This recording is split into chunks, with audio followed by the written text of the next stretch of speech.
Welcome to Catasta Charisma Making a Latex Box Bag Part 1.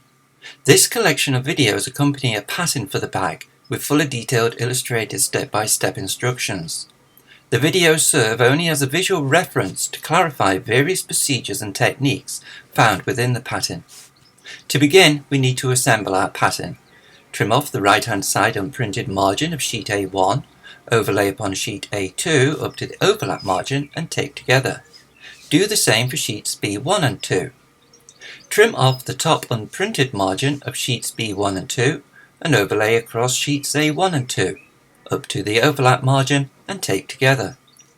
Trim off the top and side unprinted margins of sheet C1 and overlay up to the overlap margin of sheets B1 and 2 and tape together. Now we can cut out the bag pattern template. Don't bother about the strap, that is just for reference.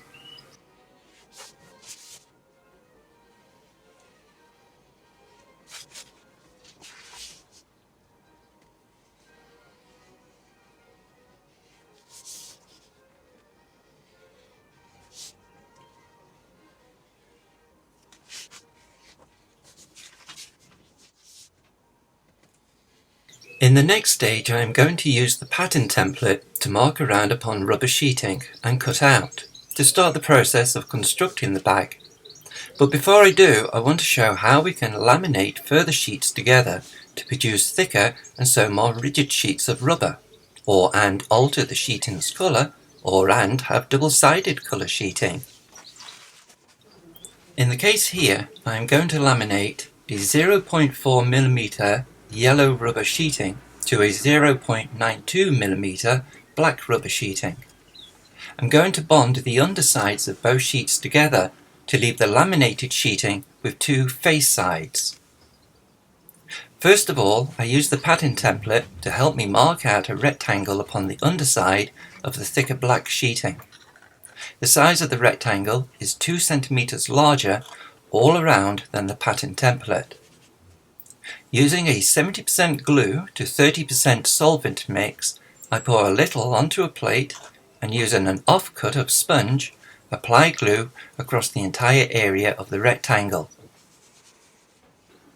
Make sure that the entire area is covered, that the glue is applied as evenly and cleanly as possible, and should any debris or old bits of hardened glue accidentally end up upon the surface, that they are immediately removed.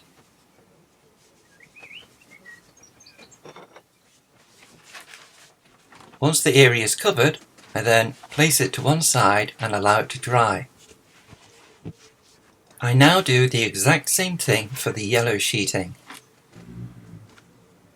I mark out a rectangle on the underside of the sheeting that is 2 cm larger than the pattern template, and I do this to add a little margin of error so that when I come to laminate the two sheets together, I don't have to be perfect in my alignment.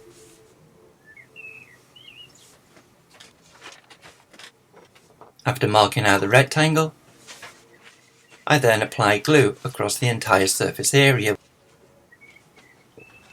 The sheets of paper that were slid under the sides of the sheeting is simply to protect the work surface from any residual glue. I want to make sure that the work surface will remain perfectly clean for when I come to later do the laminating. Again, we allow all glue to dry. Once the glue is dry and the rubber settles back down to its natural resting state, I cut out the rectangle from the thinner yellow sheeting. I then flip the sheeting over so its glue surface side is now face down upon my work surface, hence why it is important to ensure that the work surface is as clean as possible. Taking a perspex rod or any type of pole or doweling, etc., I start to roll the sheet upon it starting from one end. Take care when doing this to keep the sheeting flat and that it doesn't roll onto the rod at an angle. Taking the thicker black sheeting, I don't cut out the rectangle. This allows the area beyond the rectangle to act as a stabilizer so the sheeting doesn't move around. Aligning the end of the rolled up sheeting to the end of the glue surface, I then gently unroll the sheeting. So long as you don't press the sheeting down with any firmness, you will be able to peel it back at any stage without fear of damaging the glue surface and start things over again. As you unroll, smooth the sheeting into place with your free hand. Stroke outwards from the center of the sheeting to the sides.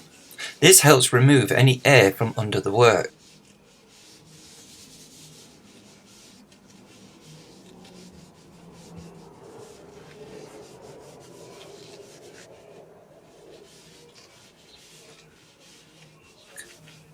Once fully unrolled, repeat the stroking and smoothing down action across the entire area, again working from the center of the area outwards to the sides. When happy that the sheeting is more fixed in place and that you have removed all chances of air bubbles being trapped between the layers, start pressing using a roller. Again, we initially begin pressing by working from the center of the area out to the sides. We can now cut out the laminated rectangle.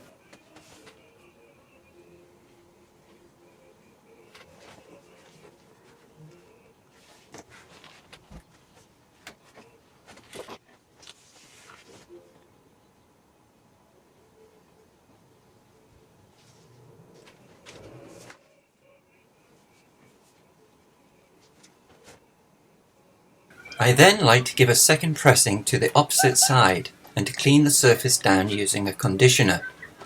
We don't have to do this, it is more like putting a full stop at the end of a sentence. It says I have done the job, I have laminated the sheets, and now I want to stand back and admire what I have done.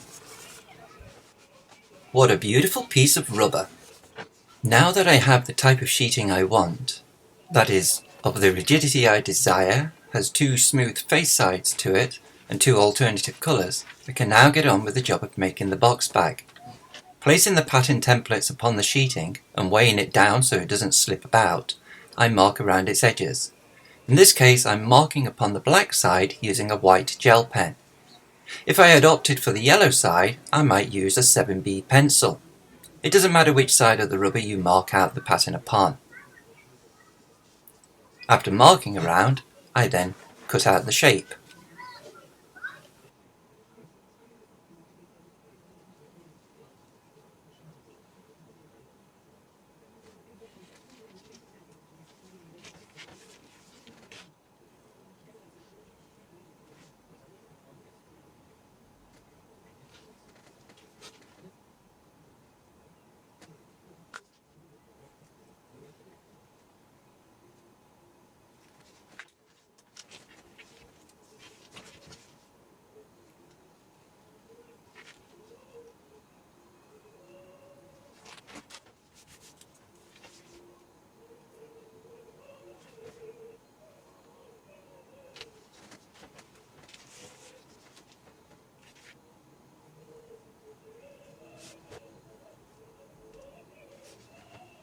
After cutting out the bag shape, I next clean down the surface to remove any residual markings.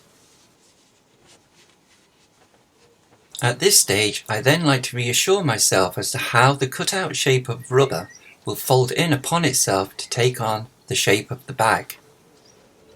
We can now move on to incorporating a form of fastener for closing the bag flap. But before we do, I want to deviate from things and demonstrate how we may also include a particular type of internal pocket. On the pattern template you will find a marked out area for the pocket. Cut this out. On the underside of a 0.33mm gauge of black rubber sheeting, I used the pocket template to mark around twice. This will form the front and back of the pocket. I then mark out a 4cm by pocket width rectangle, which will be the base of the pocket, and two 4cm wide by pocket height rectangles that will be the sides. I then cut out all the shapes.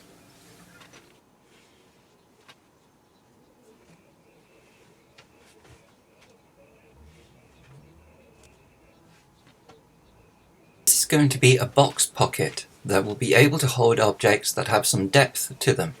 But I also want to include an extra flat pocket on its front. This I cut from the yellow rubber sheeting and is approximately 2/3 the height of the pocket template. Just to let you know, this is the first time I have made this type of pocket. So what you will see at times in this video and in the next part of this series is me making a few mistakes. I am not perfect, who is? Now, you probably won't notice any of this, but I still include it. Whether we are totally new to working with latex or well seasoned and trying something new for the first time, we will make mistakes. It isn't even so much making mistakes as an inappropriate use of known techniques at that time for that particular project. Anyway, we learn, just as I do here, and for anyone who has bought the pattern, you will find the right procedures and techniques explained and illustrated within it. The first thing I have to do for making the pocket is mark out my glue areas for producing the seams.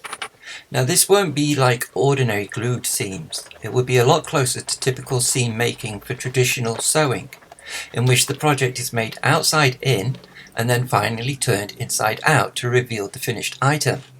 Confused? Hence why I initially floundered. But anyway, to begin with, I just plan to join the yellow flap pocket to the front box pocket section. So on the face side of the pocket front section and underside of the yellow pocket section, a 1 cm margin is drawn along the bottom and side edges. Glue was applied within the margins.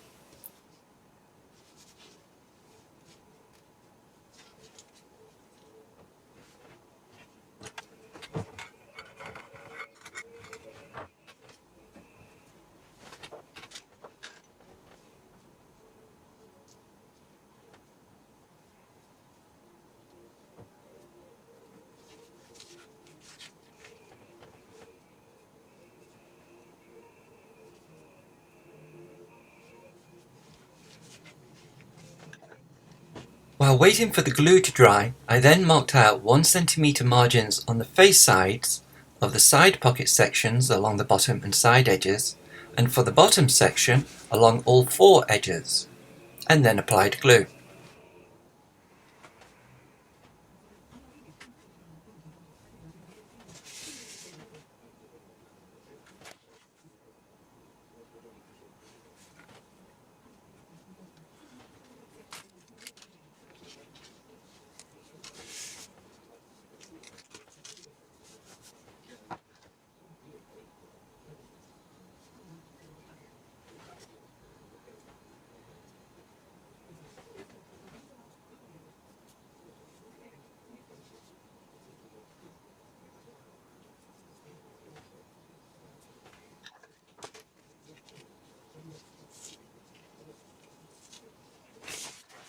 While waiting for that glue to dry, I then overlaid the yellow pocket section upon the black pocket section and pressed to bond.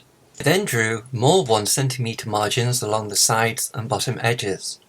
I then did the same for the back pocket section, but this time on the underside, on the more matte, rougher surface of the rubber. The reason why this one is different is because eventually this surface will be bonded to the bag, the matte underside of the pocket to the shiny face side of the bag. If I was to bond the pocket to the bag face side to face side, the bond wouldn't be very strong and the pocket could easily peel away over time. Glue is applied within the margin areas and allowed to dry. Then cut various corners from off all of the sections. The bottom corners for the side sections, all corners for the bottom section, and then the bottom corners of the front and back sections.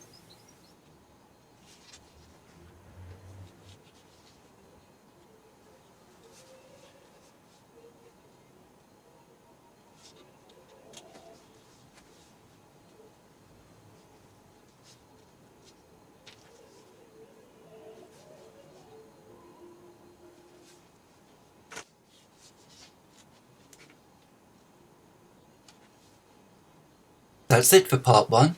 Please join me again for part 2 of this tutorial, in which we will construct the pocket, incorporate it into the bag, and prepare the bag for its construction.